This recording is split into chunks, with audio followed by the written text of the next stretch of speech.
Muhammad Idris Asy-Syafi'i itu nama aslinya lahirnya di Palestina dan anaknya hidup yatim, hanya punya ibunya, bapaknya tidak ada. Berarti bapak nggak penting. Yang keempat, ibunya Fatimah binti Ubaidillah Askia. Yang kelima, orang tuanya senantiasa meninggalkan kemaksiatan. Kemudian Imam Asy-Syafi'i memiliki 1000 guru, senang belajar. Terus kemudian satu lagi, Imam Asy-Syafi'i tiada hari tanpa membaca, menulis, mengajar dan memberikan fatwa. Itu profilnya Imam Asy-Syafi'i. Yang hafal Al-Quran pada usia 7 tahun. Nah, untuk mewujudkan sekelas Imam Asy-Syafi'i, bukan maksudnya nanti anaknya jadi Syafi'i semua, tetapi kualitasnya seperti itu, ibu-ibu sekalian. Dan ini belum ada di seluruh dunia lulus TK hafal 30 juz, belum ada. Sedang proses, yang memproses namanya Ustazah Sarmini, rumahnya Jakarta, punya metode rujak. Dari anak datang hanya didengarkan ayat Al-Quran, diajak bermain sambil mendengarkan ayat Al-Quran, fasilitasi mainan semuanya, penting tidak melukai teman, penting tidak bertengkar. Mereka yang penting bermain terus selama sehari, pulangnya sore jam 4. Rekor tercepatnya adalah baru 10 tahun hafal 30 juz. Itu Bu Sarmini aslinya Ponorogo, Slaung itu, kemudian punya metode namanya Utruja. Yang Arab monopui berarti kuat. Nah, lanjut saja. Sinergi dalam pendidikan. Ini adalah materi saya ibu sekalian, tidak banyak ya, ini slide 13 dari 24, berarti separuh. Masih ikhlas ibu-ibu? Masih ya? Gajah?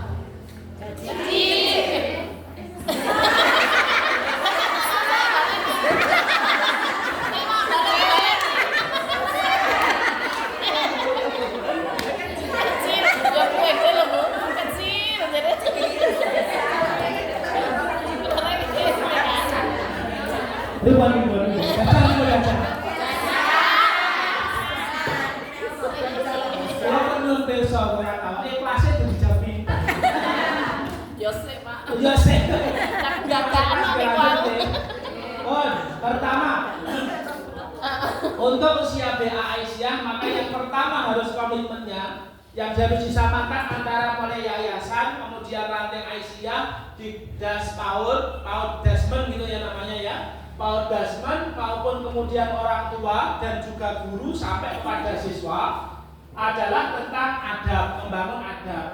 Bu, kemarin saya ditanya tentang adab itu bedanya dengan akhlak apa? Saya disuruh mencari data dan sampai kemudian dihabisi. Saya harus mempertanggungjawabkan kata adab karena istilah yang populer itu akhlak nggih Bu nggih. Nggih napa mboten? Nggih, adab itu sopan santun. Nah, adab itu maknanya banyak Bu. Secara bahasa, adab itu artinya satu, jamuan makan. Dimakan-makan itu adab. Yang kedua, adab itu artinya syair. Yang ketiga, adab itu artinya mengajar. Adab itu mengajar. Kemudian yang keempat, adab itu artinya adil. Nah, dalam konteks ini kita membahasnya tentang adil.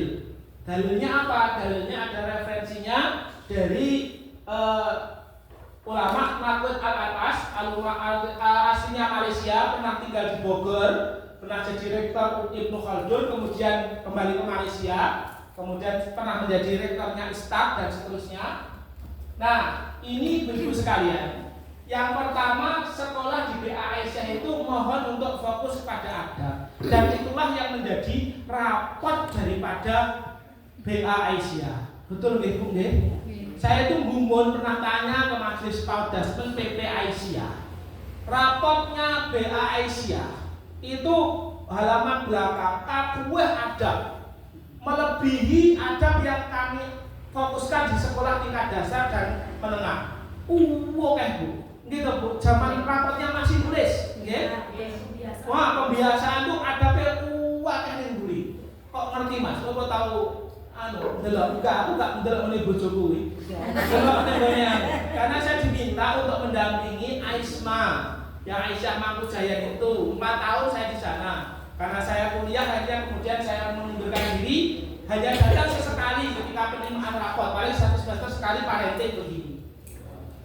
Saya tanya, Bu, ini rapotnya nggak diisi adabnya? Iya Mas, diisi, dicentangi. Jenengan berdasarkan nyata apa? Ya berdasarkan utang.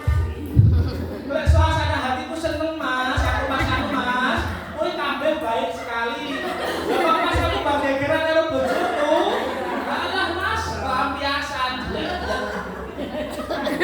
Terus saya tanya, Bu, pernahkah sekolah mengajarkan ini? Pernah Mas, kapan? Ya pembiasaan, konsisten. Nah itu Mas. Yang ketiga, ada nggak materi yang mengajarkan adab? Misalkan lagunya tentang adab, makan jangan asal makan, makanlah pakai aturan yang Nabi ajarkan. Itu lagunya Musyawarah Golek Dewi. Nah, pernahkah kita mengajarkan itu? Sehingga orang, mohon maaf, kebanyakan sekolah umum itu menjadikan adab itu sebagai pembiasaan. Padahal menurut Thomas Vicona, kenal Bu? Dua homi Bu, namanya Thomas Vicona. Karakter atau adab itu bisa terbentuk karena 3 hal. Satu, itu adalah penanaman keyakinan, artinya harus yakin. Yang kedua adalah pengetahuan, adanya penyampaian pengetahuan. Yang ketiga adanya pembiasaan. Jadi pertanyaannya, kalau anak kita itu pengen adabnya bagus, maka satu, kudu enek pelajaran adab. Penanaman itu ada penanaman pengetahuan, pembiasaan, kemudian keyakinan. 3 itu harus ada. Pun di sekolah kita sudah ada belum? Rapotnya ada loh Ibu. Tapi kadang nggak ada. Nah di Mangkojaya itu baru mulai. Saya ceritakan karena nggak mungkin ya sekitar sini sekolahnya di sana. Itu nggak mungkin terjadi. Tetapi kemudian kita buat rumusan di sana, ada metodenya, materinya dan seterusnya. Alhamdulillah sekarang jarang dipakai. Oke, baik. Yang pertama, tapi bukan itu saja. Yang pertama supaya kemudian sekolahnya unggul, yang pertama adalah hendaknya ada adab-adab komite persyarikatan. BA Aisyah punya komite Bu? Punya. Alhamdulillah sudah berapa ratus tahun belum ganti? Sejak berdiri, alhamdulillah. Jadi itu komite nomor prasasti. Sejak berdiri orang ganti. Nah, itu pertama komite. Komite itu dengan atur. Kenapa? Karena komite tidak diatur itu ada 2 kemungkinan. Satu, komitenya jadi ngelantur, ngono nek gak paham apa-apa. Nek gak disenggol gak ubah. Ya kan? Nah, itu pertama. Kemungkinan kedua, komitenya overdosis. Ngatur-ngatur melebihi tupoksinya. Kenapa? Karena tidak ada adabnya. Karena tidak ada hak kewajiban, tugasnya apa, tupoksinya tidak ada. Maka perlu dibuat adab-adab komite persyarikatan. Minimal rapat tahun pisan. Sampai dulu saya itu loh komite. Kalau di sekolah-sekolah itu banyak yang komitenya tidak berbayar. 2, adab-adab tamu wali murid dan tuan sekolah. Kalau ada tamu masuk itu kemudian ada diingatkan. Pernah ada bakul datang ke sekolah Bu? Pernah. Alhamdulillah. Ada yang kemudian pernah ada yang nawarkan barang-barang, itu juga harus ada adabnya. 1, bertamu harus jam istirahat. 2, bertamu bla bla bla bla bla, ditulis Bu. Supaya apa? Supaya kemudian sekolah kita terbiasa dengan aturan. Kayak ini berat loh dengan aturan ini. Kenapa? Karena aturan itu kembali kepada diri kita. Yang ketiga, adab-adab guru di sekolah. Kalau dulu namanya ada kode etik. Kode etik guru BA. Pun gak ada nama dereng. Gak ada. 1, kode etik guru BA. 1, 2.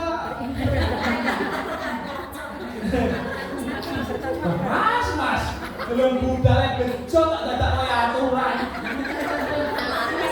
Gak piro gajine. Yang keempat, adab-adab peserta didik di rumah dan di sekolah.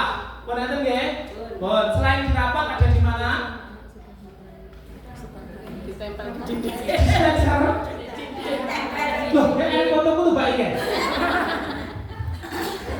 Baru tahu saya. Ada peserta didik di rumah dan di sekolah? Ada apa mboten? Ada nggih? Ditulis di mana, Bu? Tata tertib. Nah, itu tata tertib atau adab? Tata tertib. Bedanya adab sama tata tertib apa, Bu? Beda di istilah. Tapi sejarah pelaksanaannya. Oh gitu, prosesnya untuk menuju ke adab itu ada aturan-aturan, ada tata tertib. Baik, bedanya kalau tata tertib itu mengatur untuk melakukan sesuatu atau meninggalkan sesuatu. Tapi kalau adab menanamkan pemahaman, pembiasaan, dan sampai kesadaran untuk melakukan itu kapanpun dan dimanapun. Kenapa di Indonesia itu banyak orang merokok meskipun ada tulisan dilarang merokok? Karena tulisannya hanya di situ. Di sini tidak ada. Ini efek pendidikan yang itu tadi. Makanya pendidikan itu yang adab itu mulai dari pengetahuan, pembiasaan sampai kemudian kehidupan sehari-hari. Adab-adab orang tua di rumah. Ibu-ibu di sekolah kita pernah memberikan tugas pada orang tua? Pernah? Di grup WA itu isinya memberikan motivasi dan penugasan belajar atau hanya mengumumkan libur, tarian, terus bayar refreshing. Kenapa mawon grup itu? Motivasi dan makan itu. Grupnya diisi, Bu. Grup palingnya diisi nasihat-nasihat, ada postingan, pembelajaran hari ini. Kalau itu pengalaman kami mendampingi sekolah itu, yang di grup WA-nya atau media sekolahnya itu hidup dengan kegiatan harian, itu banyak TKW-TKW yang sekolahkan ke situ. Karena sebagai obat rindu. TKW-TKW itu ternyata, Bu, mohon maaf, kami punya wali murid itu luar negeri. Dari kelas 1 sampai kelas 6 dia itu di luar negeri. Dan komunikasi ya dengan wali murid itu. Izin tidak masuk aja loh dari Hongkong masalahnya. Maaf, anak saya nggak bisa masuk Hongkong itu masalahnya. Iya, luar biasa kan? Dan sekali kemudian kita tidak mengupload, seminggu nggak ngupload itu dijapri. Anak saya kok nggak ada kegiatan di sekolah ya? Yang nggak ada itu di media sosial. Desainnya sekolah itu. Tapi kenapa itu layangan? Makanya ada orang tua di rumah. Kadang-kadang pernah kita usulkan, coba usulkan apa yang dilakukan orang tua sama anak di rumah. Foto kirimkan sekolah upload apresiasi. Terus sore akhirnya ada kompetisi wali murid. Yang keenam, semuanya ada, tapi yang sering terlupa adalah ada surat komitmen ada.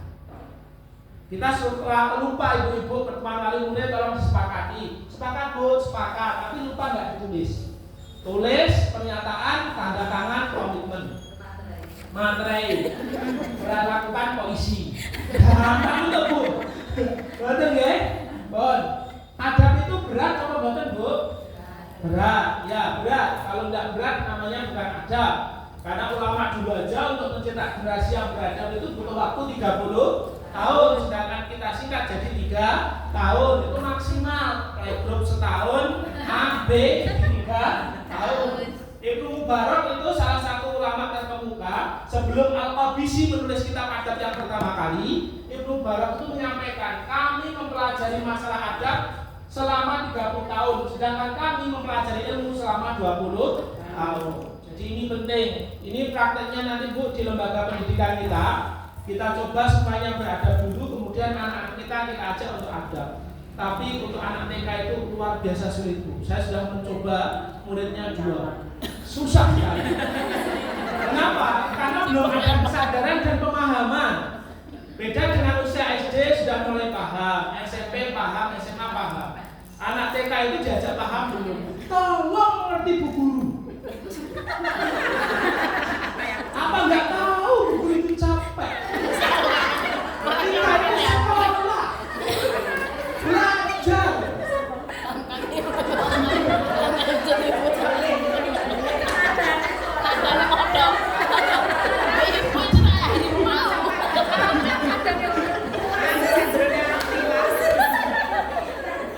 Besok lagi nggak mau isi deh.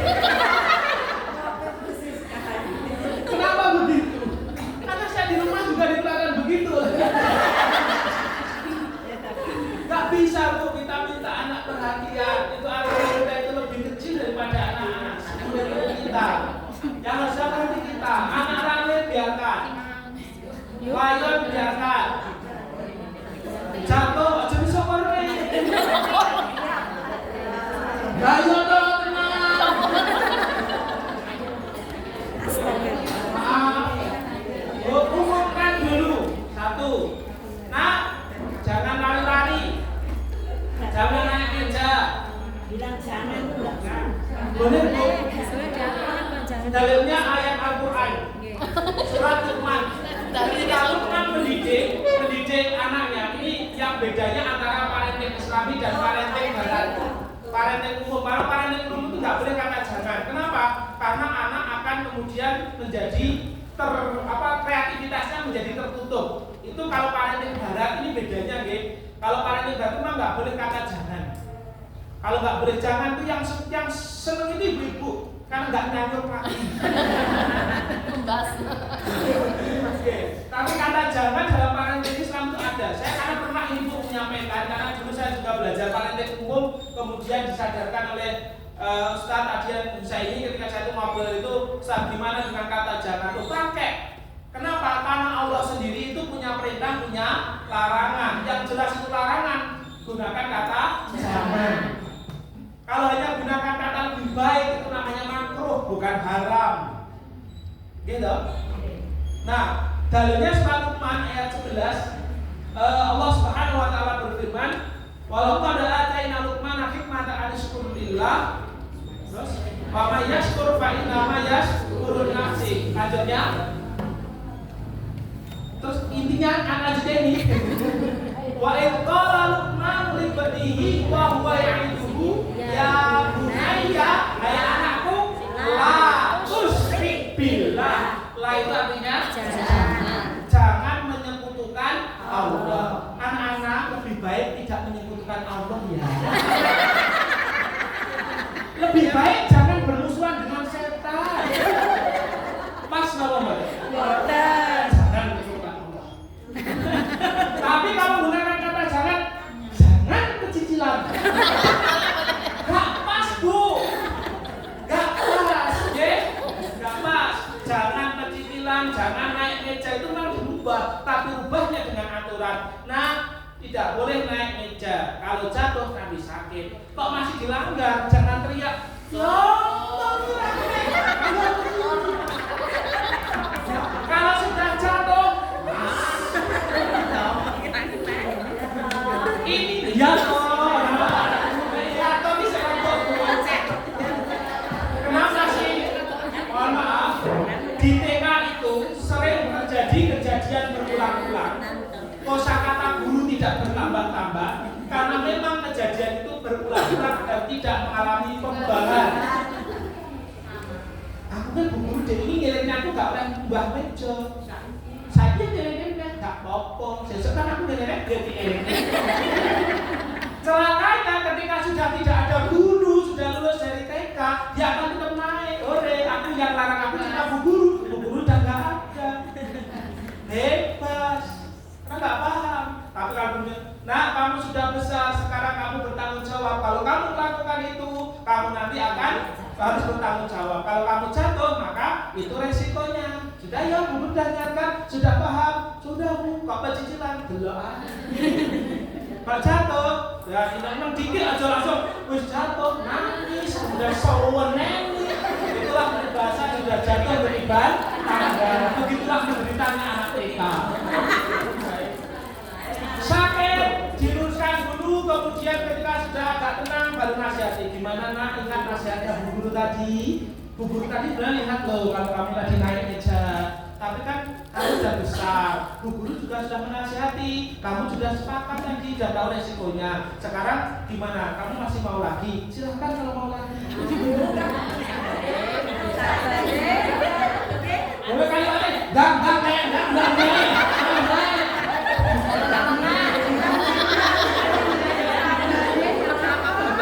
Itu bukan pendidikan, itu nantang. Ya kalau boten. Ya, berbahasannya.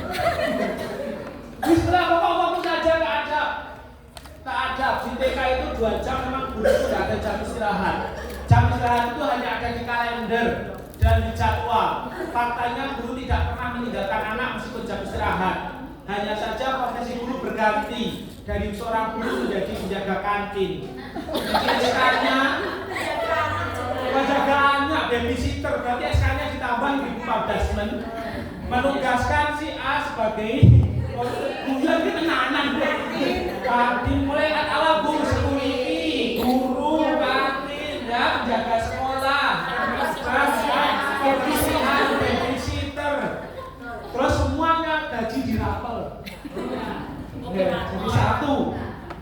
Baik, wa'alimul adab qabla ilmu ini adalah kata-katanya Imam Malik radhiyallahu anhu. Beliau mengatakan wa'alimul adab qabla ilmu. Ceritanya suatu ketika Imam Malik ditanya oleh seorang pemuda, "Ya Syekh, bagaimana kami harus belajar? Cara kami belajar bagaimana supaya bisa jadi seperti engkau?" Kemudian Imam Malik mengatakan wa'alimul adab qabla ilmu. Kenapa Imam Malik mengatakan begitu? Dulu ceritanya waktu kecil sore hari Malik ini main sama teman-temannya, dipanggil ibunya, mulai ngaji. Kemudian Malik pulang, langsung pulang itu ambil Al-Quran berangkat ngaji, dipanggil ibunya, balik. Napa Bu? Sik to nek arep ngaji yo klambine sing apik, atus sik. Oh nggih. Wes atus buru-buru klambi dipakai. Berangkat lagi dipanggil balik neh. Napa malih Bu? Sangka iki bener nih. Kowe kok ning kono belajar adab wis sarune belajar ilmu. Pelajaran bagaimana tingkah lakunya ulama itu. Nah, supaya kamu jadi ulama. Kalau kemudian hanya belajar ilmunya tidak bisa, Bu. Misalkan ada seorang dia ngefans sama dokter, nyurat dokter aja. Kira-kira perilakunya seperti dokter bukan? Iya, karena anak itu adalah peniru yang mulung. Maka sebenarnya anak-anak mau jadi apa itu tergantung dengan gurunya. Bahwa kalau kita itu punya guru yang baik, maka anaknya juga akan baik. Ya guru. Bahkan Imam Malik mengatakan bil adabi tafahum al-ilm. Dengan mempelajari adab maka akan mudah mempelajari ilmu. Maka Bapak Wahyudin dalam sebuah artikelnya dia pernah menuliskan adab itu seperti ember. Nah, guru ngajar itu seperti keran yang mudah mengalir. Berdasarkan pengamatan dan penelitian, air keran itu nggak pernah berbelok, lurus ke bawah. Nah, ember itu ketika belajar itu ada 4 macam ember. Ember pertama isinya separuh. Ketika kerannya selesai isinya separuh, embernya bocor. Nah, itu adalah perumpamaan anak-anak yang belajar kemudian kadang perhatikan, kadang tidak. Ember bocor. Yang kedua, ada ember yang kemudian itu hanya ada bekasnya, terketok terus tapi isinya nggak ada. Mereka yang belajar itu ngelamun, tidur ngelamun. Ada ember yang ketiga itu tidak ada bekas air sama sekali, yaitu embernya kebalik. Ember kebalik kan nggak ada isi sama sekali. Ketika dibuka isinya kosong, nggak ada bekas sama sekali. Itulah ember yang mereka dipaksa belajar, tidak mau belajar dan dia berkeliaran di kelas. Yang keempat, ember ketika kerannya selesai, embernya isinya penuh. Itu adalah yang adabnya baik. Kira-kira begitu. Nah, kira-kira embernya ibu-ibu itu penuh atau enggak? Anak-anaknya panjenengan itu kalau pulang sekolah kira-kira yang didapatkan itu ilmunya banyak atau bebas aku. Kalian mau coba Bu, ora mikir aku apa. Nah, kira-kira